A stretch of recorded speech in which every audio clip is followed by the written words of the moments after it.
प्रभातम। मैं रश्मि कुमारी सरस्वती विद्या मंदिर रिंग बांध सीतामढ़ी से कक्षा नवम के भैया बहनों के लिए द्वितीय पाठ जिसका नाम स्वर्ण काका है उसे लेकर आप सभी भैया बहनों के समक्ष उपस्थित हुई हूँ। अब हम लोग इसके शब्दार्थ को देखते हैं। पहला, एतादृशः यानी ऐसा, इस प्रकार का। स्वर्ण पक्षः सोने के पंख वाला। रजत चंचू चांदी की चोंच वाला। पूर्वम पहले। खादंतम खाते हुए। विलोक्य देखकर। निवारयन्ती हटाते हुए। माँ मत या नहीं। रोदितुम रोने के लिए। मदीया मेरी। प्रोवाच बोला। शुचः शोक। प्राक पहले। बहि बाहर। अनु पास। आगंतव्यम आना चाहिए। प्रहर्षिता प्रसन्न। लेभे प्राप्त हुई। अब हम लोग पाठ के वाक्यों को देखेंगे। नैतादृशः स्वर्ण पक्षो रजत चंचु स्वर्ण काकस्तया पूर्वम दृष्टः। नैतादृशः स्वर्ण पक्षो रजत चंचु स्वर्ण काकस्तया पूर्वम दृष्टः। अर्थ, उसके द्वारा ऐसा सोने के पंख वाला तथा चांदी की चोंच वाला कौवा पहले नहीं देखा गया था। उसके द्वारा ऐसा सोने के पंख वाला तथा चांदी की चोंच वाला कौवा पहले कभी नहीं देखा गया था। इस वाक्य का अब हम लोग व्याकरण देखते हैं। इसमें दो वर्डों का संधि विच्छेद होगा। पहला है नैतादृशः। न जोड़ एतादृशः अर्थात नैतादृशः। न जोड़ एतादृशः में स्वर संधि है, चूँकि इसमें अ और ए मिलके ऐ बन रहा है। यानी अ और ए दोनों स्वर हैं और उससे मिलकर ऐ बन रहा है, इसलिए यह स्वर संधि हुआ।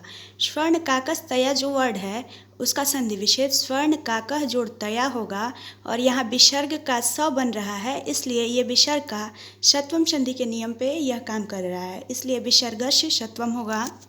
प्रकृति प्रत्यय विच्छेद, इसमें दृष्टा में प्रकृति प्रत्यय विच्छेद है। दृष्टा का प्रकृति प्रत्यय विच्छेद दृश्य जोड़ कत होगा और कत जो प्रत्यय है वो भूतकाल के लिए आता है, अर्थात इसका अर्थ देखा गया या देखा गया था होगा। अगला हमारा लाइन है तम तंडुलान खादंतम हसंतम च विलोक्य बालिका रोदितुम आरब्धा। तम तंडुलान खादंतम हसंतम च विलोक्य बालिका रोदितुम आरब्धा। अर्थात चावलों को खाते हुए और हंसते हुए उस कौवे को देखकर लड़की ने रोना प्रारंभ कर दिया। चावलों को खाते हुए और हंसते हुए उस कौवे को देखकर लड़की ने रोना प्रारंभ कर दिया। अब हम लोग इस लाइन के व्याकरण को समझेंगे, इस लाइन के वर्डों का व्याकरण समझेंगे। प्रकृति प्रत्यय देखेंगे किसमें किसमें है। जैसे खादंतम है तो उसमें खाद जोड़ सत्री लगा हुआ है, खादन भी बनेगा और खादंतम भी बनेगा। खाद जोड़ सत्री का अर्थ हुआ खाते हुए। हसंतम जो है उसमें हस जोड़ सत्री है, उसका अर्थ हुआ हंसते हुए। विलोक्य जो है वी जोड़ लोक जोड़ ल्यप जिसका अर्थ हुआ देख कर। रोदितुम जो है उसका प्रकृति प्रत्यय विच्छेद रुद जोड़ तुमुन होगा और उसका अर्थ होगा रोने के लिए। संधि विच्छेद अब देखा जाएगा। हसंतन च, हसंतम जोड़ च, ये व्यंजन संधि होगा चूँकि म में हलंत है और उसमें स्वर मिला हुआ है। रोदितुम आरब्धा जो वर्ड है उसका संधि विच्छेद किया जाए तो रोदितुम जोड़ आरब्धा, ये भी व्यंजन संधि होगा क्योंकि म में हलंत लगा हुआ है। इस वाक्य में बालिका और आरब्धा जो वर्ड है दोनों में टाप प्रत्यय लगा है। टाप प्रत्यय का यूज पुल्लिंग शब्दों को स्त्रीलिंग बनाने में यूज किया जाता है, इसलिए टाप स्त्रीलिंग प्रत्यय है। जैसे बालक जोड़ टाप, आरब्ध जोड़ टाप। अगला हमारा वाक्य है तम निवारयन्ति सा प्रार्थयत तंडुलान मा भक्षय।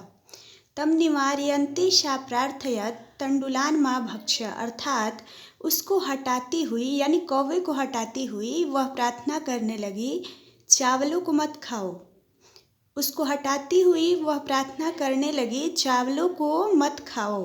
अब हम लोग इसके व्याकरण को देखेंगे। निवारयन्ति जो वर्ड है उसका अगर प्रकृति प्रत्यय विच्छेद करें तो हमारा होगा नी जोड़ व्री जोड़ सत्री जोड़ इंगिप, अर्थात हटाती हुई। तंडुलान में द्वितीय बहुवचन लगा हुआ है इसलिए चावलों को होगा। और माँ जो है व्याकरण की दृष्टि से अव्यय वर्ड है। अगला हमारा लाइन है मदीया माता अतीव निर्धना वर्तते। अर्थात मेरी माँ अत्यधिक गरीब है। इसमें संधि विच्छेद अतीव का किया जाए तो त में हर्षिकार होगा। अति जोड़ इव, अतीव। प्रकृति प्रत्यय विषय देखा जाए तो निर्धन जो टाप होगा, निर्धना होगा, ये टाप स्त्रीलिंग, निर्धन को स्त्रीलिंग बनाने के लिए टाप प्रत्यय का यूज हुआ है। पुल्लिंग शब्दों को स्त्रीलिंग बनाने के लिए टाप प्रत्यय का यूज होता है। और यहाँ पे माता स्त्रीलिंग है, इसलिए निर्धन में टाप प्रत्यय लगा हुआ है। अगला हमारा लाइन है स्वर्ण पक्षः काकः प्रोवाच मा शुचः। अर्थात सोने के पंख वाले कौवे ने कहा शोक मत करो। सोने के पंख वाले कौवे ने कहा शोक मत करो। माँ यहाँ पे अव्यय है, माँ का अर्थ मत या नहीं होता है। संधि विच्छेद देखा जाए तो प्रवाचक का संधि विच्छेद हो सकता है, तो होगा प्र जोड़ उवाच अर्थात प्रोवाच। इसमें अ प्लस उ मिलके ओ हुआ है, इसलिए यह हमारा स्वर संधि है।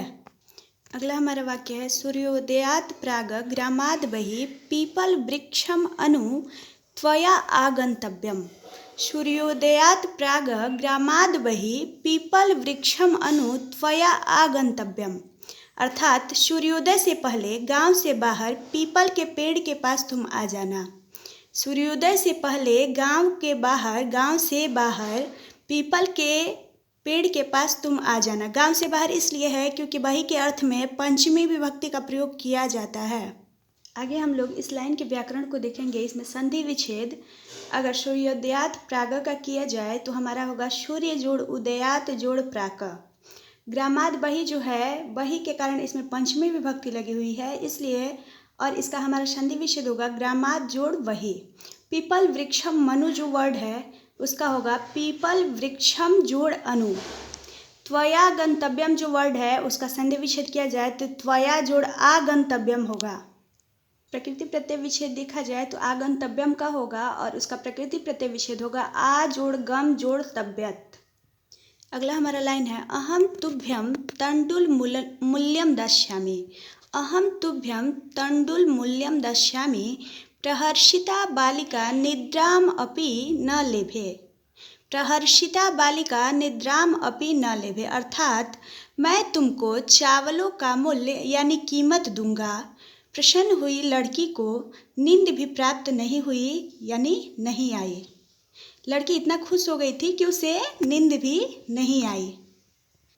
यहाँ संधि विच्छेद देखा जाए तो निद्राम अपि जो वर्ड है उसका संधि विच्छेद होगा निद्राम जोड़ अपि और यह व्यंजन संधि होगा। दास्यामि जो वर्ड है उसका पद परिचय देखा जाए तो दा धातु है, ऋट लकार है, उत्तम पुरुष है और एक वचन है जिसका अर्थ दूंगा होगा। और प्रहर्षिता और बालिका में टाप प्रत्यय लगा हुआ है क्योंकि ये दोनों स्त्रीलिंग के लिए आए हैं और इसमें आकार आया है। जिसमें आकार आता है और वो स्त्रीलिंग के लिए वर्ड बनाया जाता है, पुल्लिंग से स्त्रीलिंग के लिए वो वर्ड बनाया जाता है तो उसमें टाप प्रत्यय लगाया जाता है। जैसे प्रहर्षित जोड़ टाप और बालक जोड़ टाप। अगर प्रहर्षिता का प्रकृति प्रत्यय विच्छेद किया जाए तो प्र जोड़ हर्ष जोड़ कत जोड़ टाप होगा और बालिका का बालक जोड़ टाप होगा। आज के लिए बस इतना ही। अब अगला पैराग्राफ हम लोग अगले वीडियो में देखेंगे। सभी भैया बहन इन सारी चीज़ों को जैसे शब्दार्थ हुआ, अर्थ हुआ, हर चीज़ को अपने नोटबुक पर नोट कर लेंगे।